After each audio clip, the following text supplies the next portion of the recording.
ஜாஸ் ministries வழங்கும் வாழ்வோம் வாழ வைப்போம் நிகழ்ச்சிக்கு உங்களை வரவேற்கிறோம். Jaz ministries welcomes you to live life give life program. சத்தியத்தை அறிவோம், சஞ்சலங்கள் நீங்கி சந்தோஷமாய் வாழ்வோம். சபையில்லா பகுதிகளில் சபைகள் நிறுவி தேவனுடைய இருதயத்தை குளிர பண்ணி நாமும் மகிழ்வோம். 365 simply supernatural truths that change your life and make you a world changer.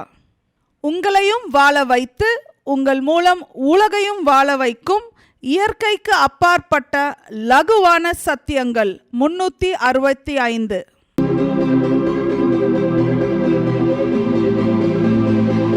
கர்த்தர் நல்லவர், அவர் கிருபை என்றும் உள்ளது. இந்த ஆன்லைன் மூலமாக உங்களை சந்திப்பதிலே மிகுந்த மகிழ்ச்சி அடைகிறேன். இன்றைய நாளின் செய்தி, துவக்கத்திலேயே வெற்றியை பார்த்தவர்கள் வேதத்திலே வெற்றி வாழ்க்கை வாழ்ந்திருக்கிறார்கள். பிரியமானவர்களே, இது இயற்கைக்கு அப்பாற்பட்ட லகுவான 365 செய்திகளிலே 3வது செய்தி. பாருங்கள், வேத வசனம் சொல்லுகிறது, உங்களையும் என்னையும் பார்த்து, அதாவது தேவனுடைய பிள்ளைகள் ஒவ்வொருவரும் முற்றிலும் ஜெயம் கொண்டவர்களாக நாம் இந்த உலகத்திலே இப்பொழுதே இருக்கிறோம். அந்த வசனத்தை நாம் வாசிக்க கேட்போம். ரோமர் 8வது அதிகாரம் 37வது வசனம். The book of Romans verse 37. இவை எல்லாவற்றிலும் நாம் நம்மில் அன்பு கூறுகிறாலே முற்றும் ஜெயங்கொள்கிறவர்களாய் இருக்கிறோமே. பாருங்கள் பிரியமானவர்களே, இந்த உலகத்திலே யார் யாரெல்லாம் சத்தியத்தை சரியாக அறிந்திருந்தார்களோ, அல்லது இன்றைக்கும் யார் யாரெல்லாம் சத்தியத்தை சரியாக அறிந்திருக்கிறார்களோ அத்தனை பேர்களும் வெற்றி வாழ்க்கை வாழ்ந்திருக்கிறார்கள். கர்த்தர் நல்லவர். இதை இந்த நாளிலே நீங்கள் அறிந்து கொள்ள போகிறீர்கள். இப்பொழுது நீங்கள் எந்த சிக்கலில் இருந்தாலும் இதை விட்டு லகுவாக நீங்கள் வெளியே வந்து விடுவீர்கள். பிரியமானவர்களே, பாருங்கள், நீங்கள் வியாதிப்பட வேண்டிய அவசியமில்லை. ஏனென்றால் அங்கே 1 பேதுரு 2:24 வாசிக்கிறோம், அவருடைய தழும்புகளாலே குணமானீர்கள் என்று எழுதியிருக்குது. ஆகையினாலே நீங்கள் வியாதியோடு வாழ வேண்டிய அவசியமில்லை. நான் வாசிக்க கேட்போமா? 1 பேதுரு 2வது அதிகாரம் 24வது வசனம். கர்த்தர் நல்லவர். பாருங்க. Thank you Lord for your goodness. நாம் பாவங்களுக்கு செத்து நீதிக்கு பிழைத்திருக்கும்படிக்கு அவர் தாமே தமது சரீரத்திலே நம்முடைய பாவங்களை சிலுவையின் மேல் சுமந்தார், அவருடைய தழும்புகளால் குணம் ஆனீர்கள். பாருங்கள், குணம் ஆனீர்கள். வேதம் எதையுமே அது சத்தியத்தை தான் பேசும், உண்மையை தான் பேசும். அந்த வேதம் என்ன சொல்லுகிறது? அவருடைய தழும்புகளால் குணமானீர்கள். ஐயா, எழுதியிருக்குது, ஆனால் என்னுடைய வாழ்க்கையில் இல்லையே என்று சொல்லி நீங்கள் சொல்லுகிற நபர்களாக இருப்பீர்கள் என்று சொன்னால், நீங்கள் உங்களுடைய மனக்கண்களாலே அந்த ஆரோக்கியத்தை பார்க்கவில்லை. பிரியமானவர்களே, யார் யாரெல்லாம் ஆரோக்கியத்தை பார்த்தார்களோ இந்த செய்தி முடிவிலே நீங்கள் தெளிவாக புரிந்து கொள்வீர்கள். பாருங்கள், அவருடைய தழும்புகளால் குணமானீர்கள். எனக்கு 3 வியாதிகள் இருந்தது. பாருங்கள், 10 ஆண்டுகளாக நான் டேப்லெட் எடுத்துக்கொண்டு இருந்தேன். என்றைக்கு இந்த சத்தியம், அவருடைய தழும்புகளால் குணமாயிட்டோம் என்கிற சத்திய வெளிப்பாடாக வந்ததோ அந்த நாளிலே என்னுடைய மனக்கண்கள் திறக்கப்பட்டது. வியாதியெல்லாம் பறந்து ஓடிட்டு. பிரியமானவர்களே, இன்றைக்கும் இந்த கைகளினாலேயும் இந்த நாவினாலேயும் நூற்றுக்கணக்கான நபர்கள் ஒவ்வொரு மாதமும் சுகமடைகிறார்கள். அதற்கு காரணம், நான் அந்த சரீரத்திலே காணாத சுகத்தை நான் காண்கிறேன். நூற்றுக்கணக்கான சாட்சிகளை சொல்ல முடியும். பிரியமானவர்களே, இன்றைக்கும் அற்புதம் நடந்திருக்குது, நேற்றும் நடந்தது. ஒரு நாளைக்கு 5லிருந்து 10 அற்புதங்களை தேவன் செய்து கொண்டிருக்கிறார். ஏனென்றால் இந்த வசனம் அதை என்னுடைய மனக்கண்கள் கண்டது. கிறிஸ்துவுக்குள் மிகவும் பிரியமானவர்களே, இதே போலதான் பாருங்கள், 2 கொரிந்தியர் 8வது அதிகாரம் 9வது வசனத்தை நீங்கள் பாருங்கள். பிரியமானவர்களே, நீங்கள் ஐஸ்வர்யத்தை பெற்றுக்கொள்வதற்கு முன்பதாகவே ஐஸ்வர்யவான்களாக நீங்கள் உங்களை பார்க்க இன்றைக்கு நீங்கள் கற்றுக்கொள்ள போகிறீர்கள். ஆகவே இப்பொழுது நீங்கள் சந்திக்கிற நீங்கள் இருந்து கொண்டிருக்கிற பண நெருக்கடியை நீங்கள் லகுவாக மேற்கொண்டு எழுதியிருக்கிறபடி நீயோ கடன் வாங்காதிருப்பாய், அநேக ஜாதிகளுக்கு கடன் கொடுப்பாய் என்று சொன்னாரே, அந்த வார்த்தை உங்களிலே நிறைவேறும். இப்பொழுது அதை நான் வாசிக்க கேட்போம். நம்முடைய கர்த்தராகிய இயேசு கிறிஸ்துவின் கிருபையை அறிந்திருக்கிறீர்களே, அவர் ஐஸ்வர்யம் உள்ளவராய் இருந்தும் நீங்கள் அவருடைய தரித்திரத்தினாலே ஐஸ்வர்யவான்கள் ஆகும்படிக்கு உங்கள் நிமித்தம் தரித்திரர் ஆனாரே. பாருங்கள், இயேசு கிறிஸ்து ஒரு நாளும் ஆவிக்குரிய தரித்திரம் அடையவே இல்லை. No spiritual poverty.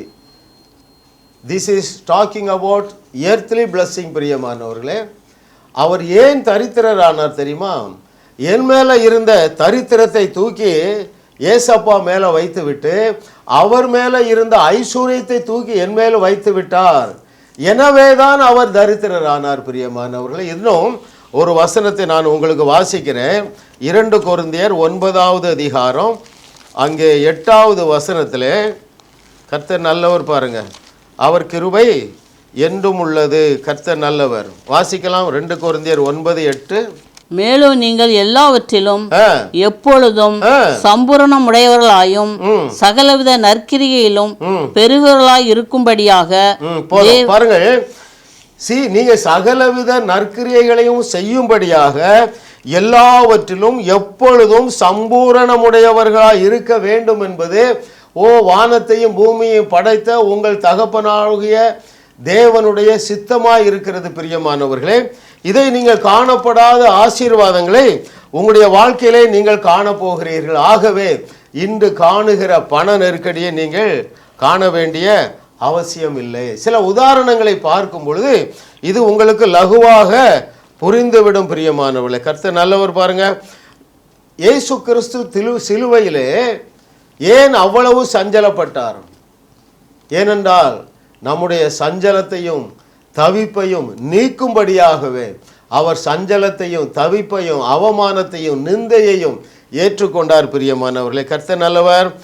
வேதத்தில் யாரெல்லாம் வெற்றி வாகை சூடினார்களோ அவர்கள் எல்லாரும் அவர்கள் ஆசீர்வாதங்களை பெற்றுக்கொள்வதற்கு முன்பதாகவே அதை அவர்கள் கண்டார்கள். பிரியமானவர்களே, ஒரு வசனம் வாசிக்கலாம். பாருங்க, உங்கள் எல்லாருக்கும் தெரிந்த ஒரு முக்கியமான சம்பவம் வேதத்தில் எழுதப்பட்டிருக்குது. அது என்ன?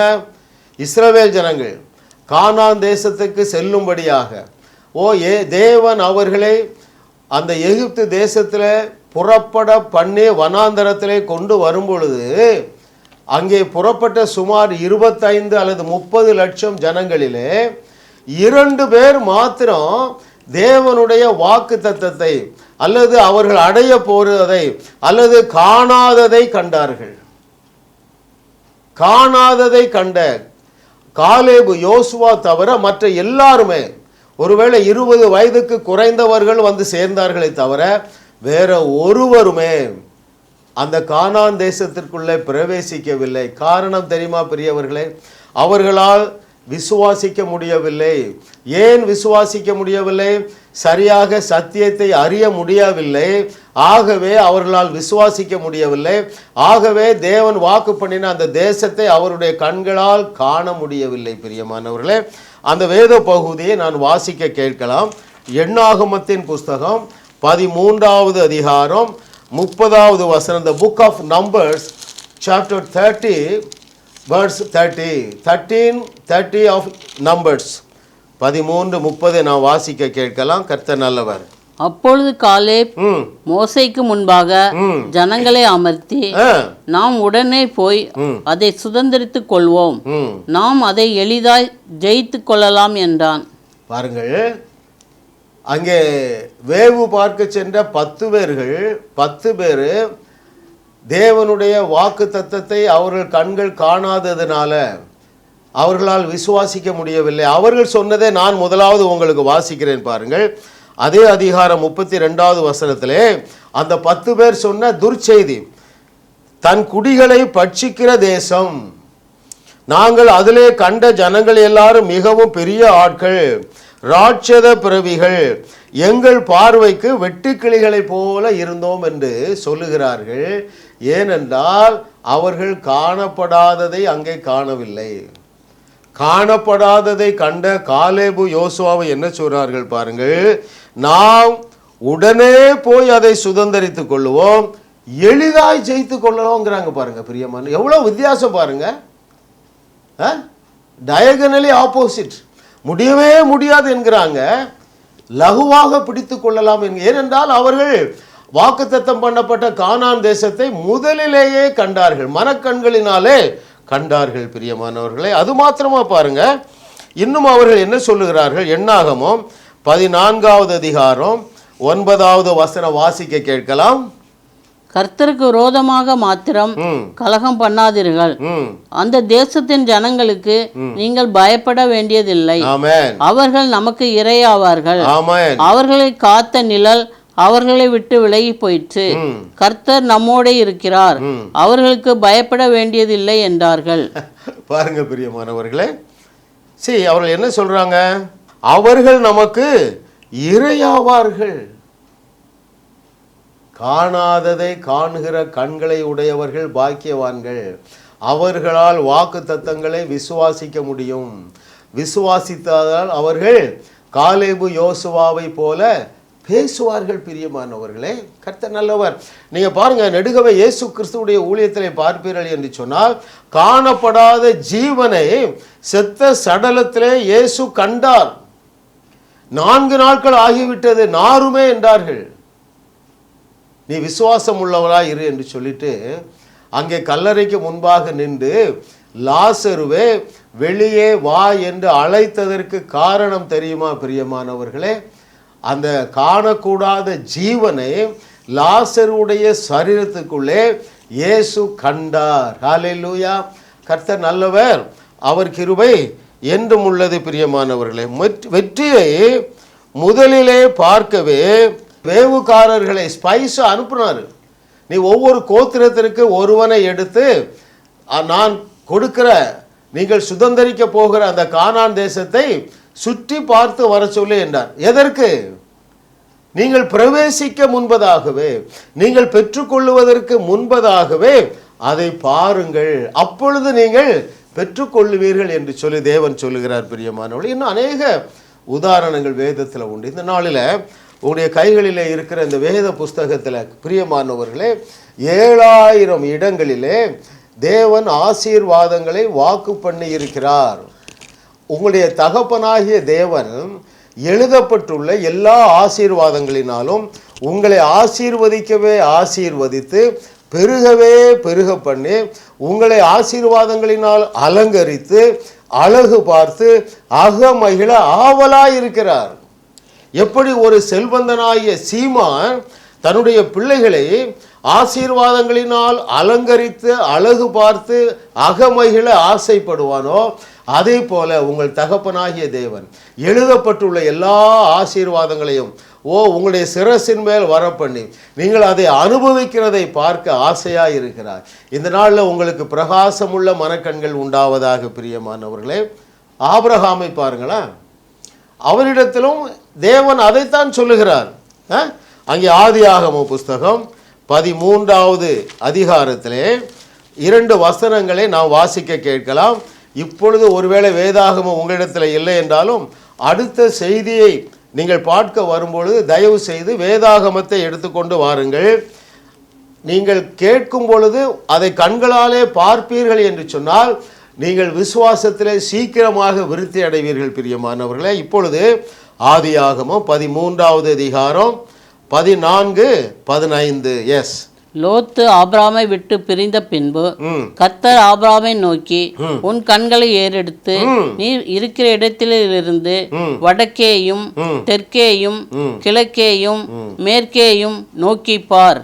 நீ பார்க்கிற இந்த பூமி முழுவதையும் நான் உனக்கும் உன் சந்ததிக்கும் எந்தெந்தைக்கும் இருக்கும்படி கொடுத்து உன் சந்ததியை பூமியின் தூளை போல பெருக பண்ணுவேன். ஒருவன் பூமியின் தூளை எண்ணக்கூடுமானால் உன் சந்ததியும் எண்ணப்படும். எப்போ பெருகும்? ஆபிரகாம் என்ன சொல்றார் பாருங்கள், நீ இருக்கிற உன் கண்களை ஏறெடுத்து நீ இருக்கிற இடத்திலிருந்து வடக்கேயும் தெற்கேயும் கிழக்கேயும் மேற்கேயும் நோக்கி பார். நீ பார்க்கிற இந்த பூமி முழுவதையும் நான் உனக்கும் உன் சந்ததிக்கும் என்றைக்கும் இருக்கும்படி கொடுத்து. ஆண்டவருடைய விருப்பத்தை நிறைவேற்றுவோமா பிரியமானவர்களே? எழுதப்பட்டுள்ள எல்லா ஆசீர்வாதங்களை நீங்கள் கற்பனையில் பாருங்க, இமேஜின் பண்ணுங்க. Your imagination has divine power பிரியமானவர்களே. எழுதி இருக்கிறதை நீங்க கற்பனை செய்யுங்களேன். கர்த்தர் நல்லவர், அவர் கிருபை என்றும் உள்ளது. ஹalleluya. ஆம் பிரியமானவர்களே, ஓ ஹalleluya. கர்த்தர் நல்லவர் பாருங்க. மாதந்தோறும் நூற்றுக்கணக்கான நபர்கள் விடுதலை அடைகிறார்கள். ஏனென்றால் அவர்கள் விடுதலை அடைவதற்கு முன்பதாகவே நான் என்னுடைய மனக்கண்களினாலே நான் அந்த அற்புத சுகத்தை பார்க்கிறேன். அந்த குடும்பங்கள் ஒன்றாக இணைவதை பார்க்கிறேன் பிரியமானவர்களே. கிருபை கிருபை கிருபை பிரியமானவர்களே. பாருங்கள், நாம் எப்படி தேவனுடைய பிள்ளை ஆனோம் தெரியுமா?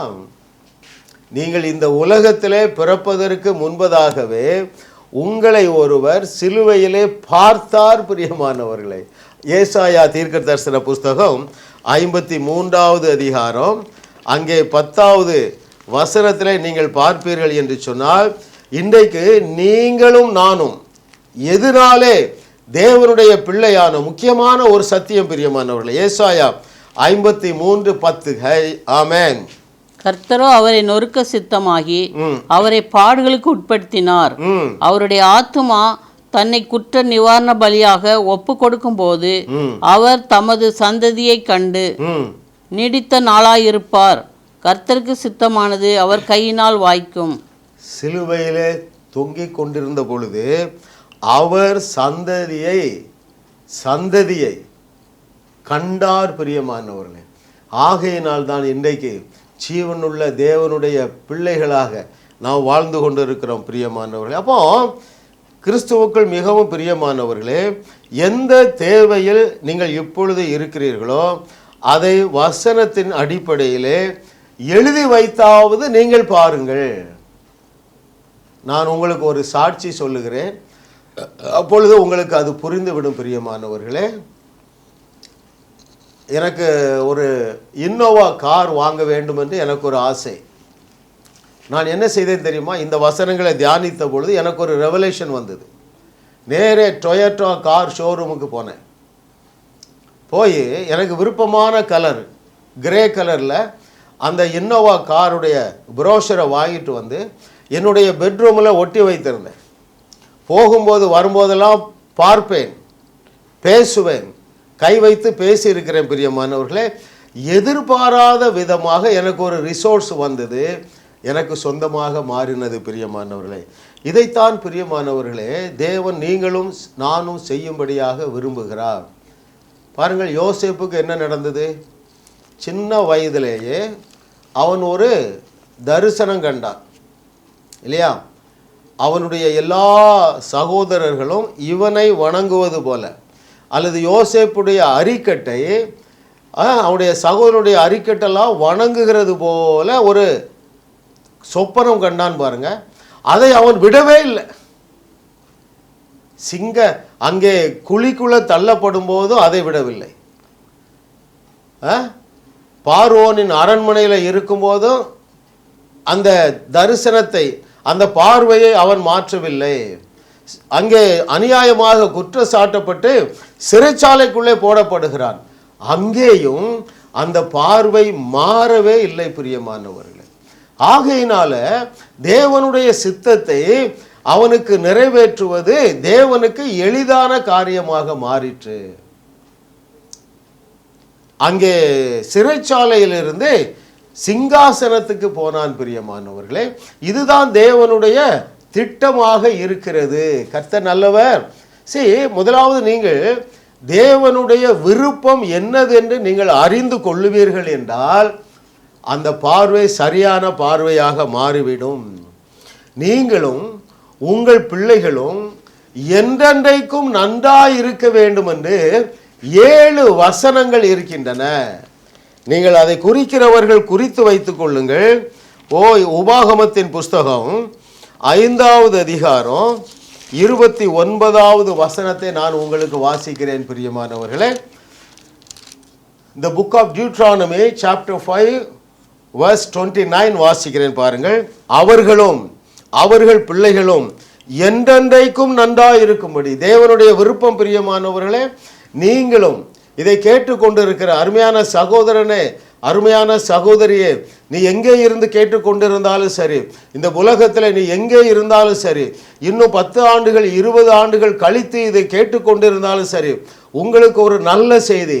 நீங்களும் உங்கள் பிள்ளைகளும் என்றென்றைக்கும் நன்றாயிருக்கும்படியாகவே அவர் நியாயப்பிரமாணத்தை, அதாவது நமக்கும் தேவனுக்கும் இடையிலே நடுச்சுவராக இருந்த நியாயப்பிரமாணத்தை கொண்டார், தகர்த்தார், ஒழித்தார் என்று சொல்லி எழுதப்பட்டிருக்கிறது. எபேசியரில் எழுதியிருக்கிறது பாருங்க. பிரியமானவர்களே, இன்னும் நான் 6 வசனங்கள் உங்களுக்கு சொல்லுகிறேன் பாருங்க. நீங்களும் உங்கள் பிள்ளைகளும் என்றென்றைக்கும் நன்றாக இருக்க வேண்டும். பிறகு நீங்கள் அதை திறந்து பார்த்து கொள்ளுங்கள். பாருங்கள், அங்கே உபாகமம் 5:29, 5:16, 6:3, 6:18, 6:24, 4:40, 12:28 இத்தனை வசனங்களிலே தேவனுடைய விருப்பத்தை தேவனுடைய ஆவியானவர் எழுதி வைத்திருக்கிறார். நீங்களும் உங்கள் பிள்ளைகளும் என்றென்றைக்கும் நன்றாக இருக்க வேண்டும். அப்படி உங்களால் பார்க்க முடியுதா? இதுதான் முக்கியமான கேள்வி பிரியமானவர்களே. இன்னைக்கு அநேகர் இதை கேட்டுக்கொண்டிருக்கிற அநேகர் நீங்கள் வியாதியோடும் வியாகுலத்தோடும் துக்கத்தோடு வாழ்ந்து கொண்டு இருக்கலாம். காரணம் என்ன தெரியுமா? இந்த வசனத்துக்கு நீங்கள் கீழ்ப்படியவில்லை. காணப்படாதவைகளை காணுகிற சிந்தை இந்த நாளிலே உங்களுக்கு உண்டாவதாக பிரியமானவர்களே.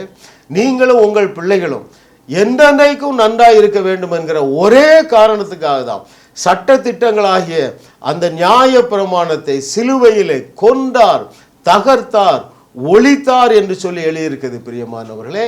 அன்பில் சகோதரனே, இந்த சத்தியத்தை நீ அறிந்து ஏற்றுக்கொண்டால் உனக்கு ஏற்றம் வந்துவிடும். ஹல்லேலூயா.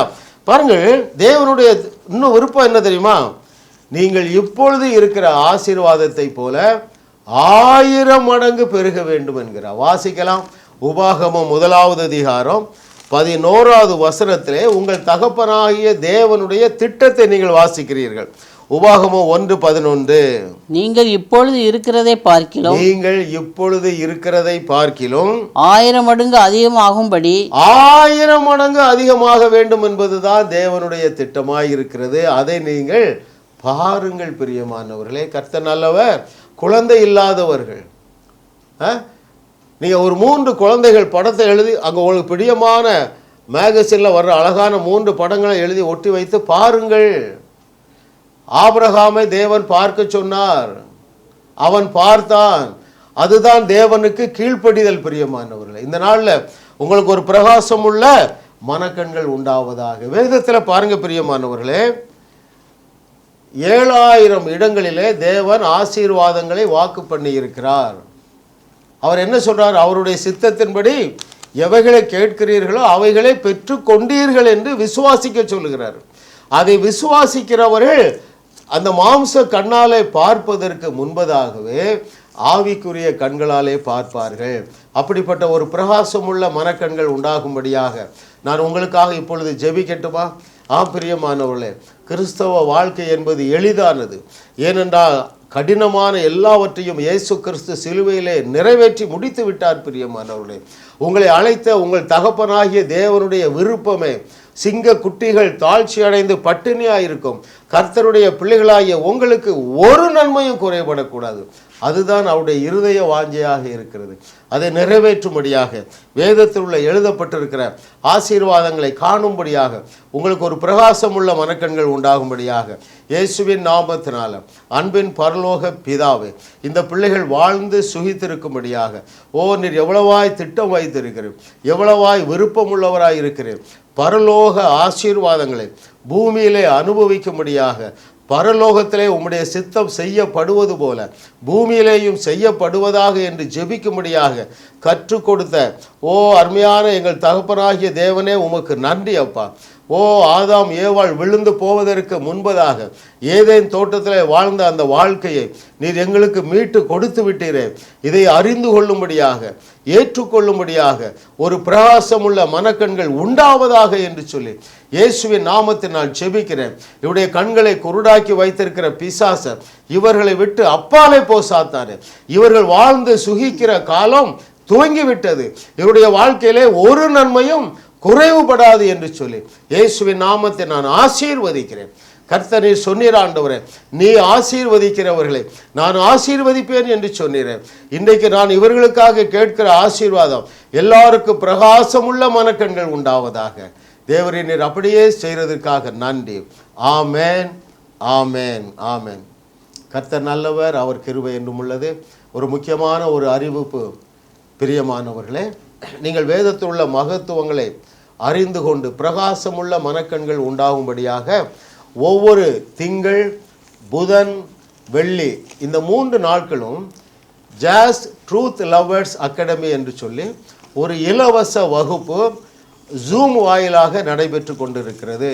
அதிலே கலந்து கொண்டு சுமார் 100 பேர் கற்றுக்கொண்டு வருகிறார்கள்.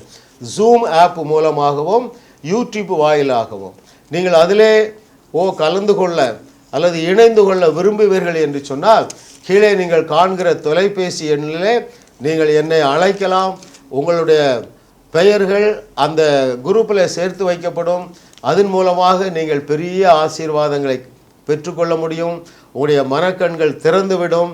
நீங்கள் இயேசு கிறிஸ்துவை போல இந்த பூமியிலே வாழ்ந்து அநேகருக்கு ஆசீர்வாதமான நபர்களாக மாறுவீர்கள். கர்த்தர் அப்படிப்பட்ட கிருபைகளை உங்களுக்கு தருவாராக. ஆமென். மனக்கண்கள் திறக்கப்பட்டு உங்கள் விசுவாசம் கட்டவிழ்க்கப்பட தரமான தமிழ் மற்றும் ஆங்கில புத்தகங்களுக்கு, மனம் புதிதாகப்பட்டு மறுரூபம் அடைய ஆடியோ மற்றும் வீடியோ செய்திகளுக்கு, வியாதியஸ்தர்களை சுகமாக்க 2 நாள் பயிற்சி பெற, அருட்பணி தலைவர்கள் பயிற்சி பெற, ஜெப உதவிக்கு மற்றும் காணிக்கை அனுப்ப எங்களை தொடர்பு கொள்ளுங்கள். 733287079 73388270079